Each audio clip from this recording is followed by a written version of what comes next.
పంచాయతీ ఎన్నికల్లో రిజర్వేషన్లను సవాల్ చేస్తూ హైకోర్టులో పలువురు పిటిషన్లు దాఖలు చేస్తున్నారు. బీసీ జనాభా ఆధారంగా రిజర్వేషన్స్ కేటాయించలేదంటూ కోర్టు దృష్టికి తీసుకెళ్లారు. కల్వకుర్తి నియోజకవర్గం వెల్దండ తిమ్మనోనిపల్లిలో వార్డులన్నీ ఎస్సీ ఎస్టీలకే కేటాయిస్తున్నారని, వారికన్నా బీసీల జనాభా అధికంగా ఉందని పిటిషన్లో పేర్కొన్నారు.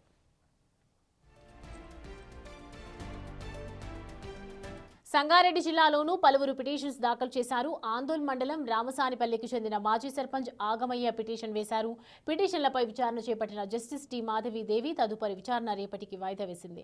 జిల్లాలో 613 గ్రామ పంచాయతీలు ఉండగా బీసీలకు కేవలం 117 మాత్రమే సర్పంచ్ స్థానాలు కేటాయించారని పిటిషనర్ తరఫు న్యాయవాది కోర్టు దృష్టికి తీసుకెళ్లారు. కలెక్టర్ జారీ చేసిన గెజిట్ను రద్దు చేసి మళ్లీ రిజర్వ్ చేసేలా ఆదేశించాలని కోర్టును కోరారు. ప్రభుత్వం తీసుకొచ్చిన జీవో 46కు ఈ రిజర్వేషన్ విరుద్ధంగా ఉందని అన్నారు.